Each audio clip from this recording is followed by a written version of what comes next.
there is some breaking news which is coming in right now. Even as we speak, Indian air defense systems are on high alert as they have intercepted a Pakistani missile. Pakistani missiles have been intercepted. This has happened in Amritsar. That's what we are picking up right now, that the missiles were seen flying over Amritsar, a city near India's border with Pakistan, in fact, prompting a swift response from the Indian defense system as well. And these missiles of Pakistan have been decimated. They have been shot down by India's interceptors. It's very important to understand that the Braves are round the clock ensuring the defense of India as well. In fact, let me go across to Pradeep Datta. Pradeep, of course, Pakistan's dirty tricks department is up to its own propaganda war, but also on the front, they are trying to breach our defense system. But our soldiers, our Braves are ensuring that we are still safe. What's happening in Amritsar? I believe that is one of their targets, one of the holiest cities of India.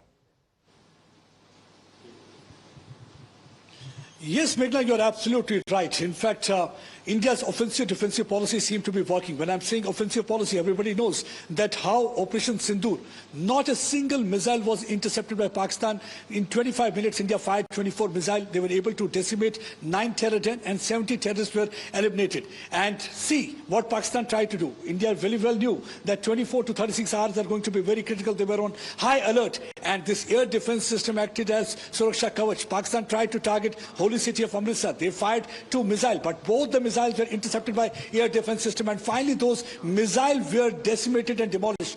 Debris of those missiles were found near Jaish-e-Mohammed village in Majita area. That clearly indicates that this iron shield, this Suraksha Kavach is really working as 400. There are two kinds of air defense systems. One is deployed on the land, other is the airborne system. That means Indian aircraft is also well prepared to deal with any kind of a situation because they knew that Pakistan will definitely try to target different locations. But this time they were trying to target Amritsar, the holy city. Either they would have targeted civilian area or they would have targeted army installation. But nowhere their aircraft could succeed in their sinister plot because both the missiles that were fired from their side were completely decimated, intercepted, decimated and destroyed by India's air defense system. And that clearly indicates that India policy seemed to be working. And see, this was a very well-planned operation because from day one, when Prime Minister met the Tri-Service Chief as well as Defense Minister during the war room, that was the time he decided that the operation should be named Sindoor. Because if you look at it, it is not only symbolic, it is very emotive issue also. Because one of the lady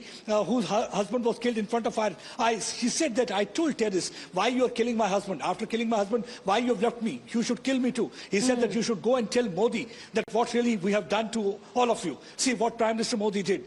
He made 2 lady officers address the media. There was a briefing from their side so that what really Modi has done to Pakistan, that should be briefed by the women to the world that what really has happened. So that was a strong messaging because this is a Mazboot Bharat.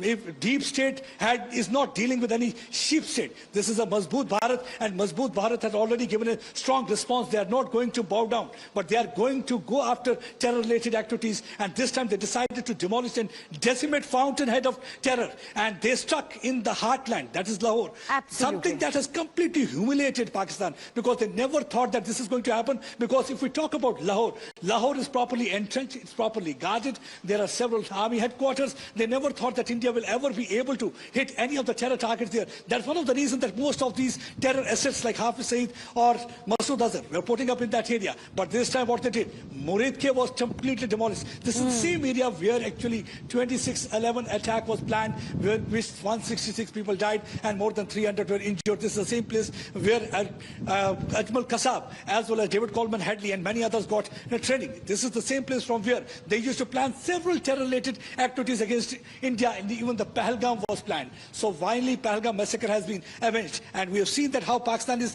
trying its level best. They are trying their level best to target India, but they haven't succeeded in their sinister plot and mission. Absolutely. Because India is well prepared to deal with any kind of eventuality. On one hand, the public is well prepared because the mock drill is going on, blackout exercise is on, and the other way aside, you can see there's Indian aircraft as well as the air defense system is ready to tackle and deal with the situation. You can see what really happened to Pakistani missile. One is not sure. Maybe these are the Chinese missiles that have been given to Pakistan. Like Chinese radar, these Chinese missiles seem to have also failed to penetrate into the Indian airspace and destroy any of the Indian structures.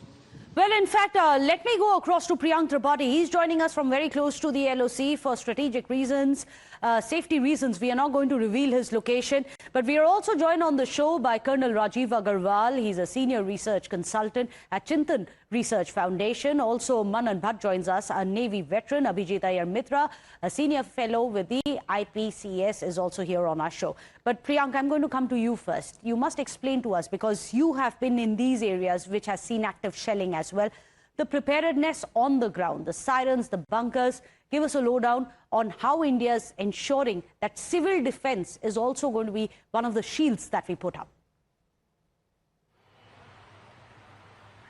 Yes, Meghna, there are two things which we need to know, because in the hilly areas of the Uri sector, which is in Kupwara and Uri, these are the two areas where you have altitude, there are high mountains where the placement of the forces are certainly there on both the sides. Strategically, both the forces are keeping a close watch on their movement, but Pakistanis, day before yesterday, since this strike happened inside Pakistan until Pakistan occupied Kashmir, started unprovoked firing towards the Indian side, and there were multiple houses in Kupwara. There was a market which got destroyed, and in Uri sector there were houses which also got damaged. So the total number of injuries was 12. But they have also been very clearly looking at the possibility that they should cause a minimum damage in Kashmir, because Kashmir is certainly something issue on which they play politics on their soil. So if there is a major damage to the Kashmiri people, it can certainly put a wrong narrative towards Pakistanis. That's why the shelling was a bit less compared to from what we have seen in the Punch and the Rajouri sector.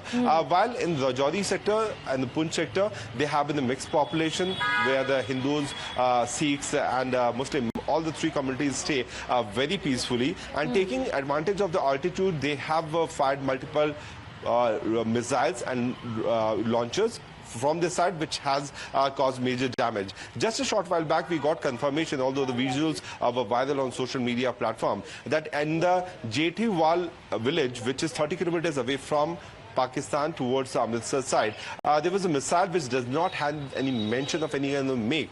This is what Pradeep was also trying to point out, that neither it mentioned that it is a Pakistani missile, neither it mentions that it has a Chinese missile. It flew towards the Indian side around 13:05 hours. That was the time when the Indian anti-missile system intercepted it, and they attacked it, and the missile was broken into 3 pieces. It has been sent to the forensic experts so that the analysis can be done, and the help of the Indian Army is also being taken by the local police to identify that what is the make of this particular missile. But the attempt of the Pakistanis to use missiles time and again in the civilian area is a very serious concern for India as well. We know it for the fact that when India made it very clearly that we have not targeted any kind of army installation or defense installation inside Pakistan, so that the international community can be briefed that no military provocation is happening from the Indian side. They are now so much in trouble to justify their stand to their people and to their Akas, that they are the resulting into these kind of shameless attack on innocent individual, which has taken life of dozens of people in India. Unfortunate but true. Let me go across to Colonel Rajeev Agarwal. There is a lot of dread here about Pakistan's retaliation. In a situation such as this, where we prepared ourselves before we went in for the strikes yesterday, India is prepared. What are the SOPs which are going to be put in place from the part of our defense forces to ensure that India, the people in India, are still safe? So thank you, Meghna. I mean, what is happening is not at all unexpected. It is a classic playbook which Pakistan has been playing and would continue to play. So the shelling on the LC and especially targeting of the civilian area through artillery and mortars, it was expected to happen.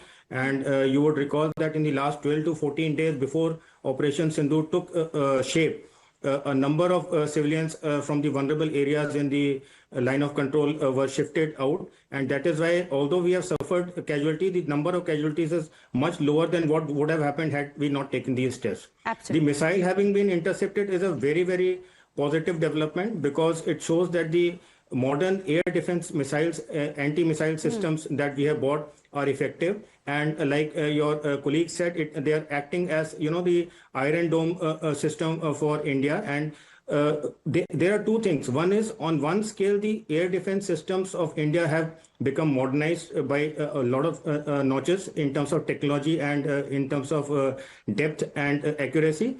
On the other hand, the technology and the precision and the ability of Pakistani missiles to go under the radar and find the target is very, very, less. So there's a huge gap between the capability of the Indian air defense system versus the Pakistani missile system. Absolutely. And we saw the vice versa in Operation Sindoor, where none of the air defense systems, missile defense systems in Pakistan could intercept any of our missiles, and all the 9 locations, all the 21 targets were hit successfully, and the damage through the videos that we have already seen. So, this is what is happening is not unexpected. The Indian armed forces are absolutely on the standby and ready. The good part is that this time the civilian population has also been incorporated in the psychological and physical conditioning that come a situation where, we may face the atrocity of a conventional or a sub-conventional war. We have to be ready. So that is a very welcome thing with the civil defense drills, etc., that is happening, that the physical and psychological conditioning of the nation as such to stand with the political and military leadership towards achievement of the politico-military objective is a very, very welcome step. Well, absolutely. But Abhijit, I'd like you to contrast the way the two nations have reacted in the face of aggression. On one hand, you have the Indian forces going and specifically targeting precision strikes only on the terror targets. On the other hand, you have two young lady officers coming out holding that press conference, the optics behind Operation Sindoor. On the other hand, you have Pakistan, who talks about the two-nation theory. Do you think that is going to be the biggest, most significant weapon that India has, our unity in face of aggression? The difference between the generational difference between the DNA of India and the DNA of Pakistan. Today, when they are coming out and attacking even Gurdwaras, Sikhs have come out and said that for us, we are the sword arm of India. So, what's very particular about the contrast is, first, all their attacks were civilians. They started with the Pahalgam attack, which was on civilians. The second thing that happened was in response to what happened yesterday. They opened up shelling, indiscriminate shelling across the border. And the visuals you're showing, these are artillery rockets. Now, artillery rockets aren't very precise, at least not these ones aren't very precise. They can just land anywhere, they can blow up anyone.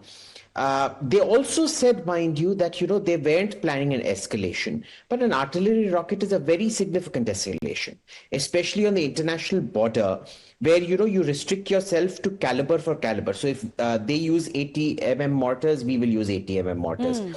Use 120 mm mortars, they will use 120 mm mortars. If we scale it up to 155 mm guns, they're meant to use 155 guns. They've taken it full whoopee and gone with huge artillery rockets. These are the kind of rockets that Hezbollah and Hamas fire in Israel. This is no joke. These can cause very serious damage if they actually land in a population area, because the ammunition in the warhead here is much more than any artillery shell. So there has been a very calibrated response where India only attacks terror targets. These guys only attack civilians. In order to create fake equivalence, what do? They show you images where you think these are all civilians, but look, those images don't fool anyone, right? Because if you looked at the images coming from Bahawalpur hospital and Muridke hospitals, yes, these were all fighting age men with long flowing beards and things like that. Where were the women? Where were the children? After about 2-3 hours, they put out this image with a face blacked out of a child. But we've seen from Gaza, these realistic dolls, child dolls that are available, that are used by what's called Pallywood. Pallywood can be both Palestine wood and Pakistan wood. It's the same thing. It's all fake nonsense. Yes. So you see this kid's photo come out. Where are the reports of civilian casualties, verifiable reports of civilian casualties in Pakistan? Zero. Only targets struck. But this is a very repeat pattern that we keep seeing with the Pakistanis. It's in their DNA. There's nothing you can do about it.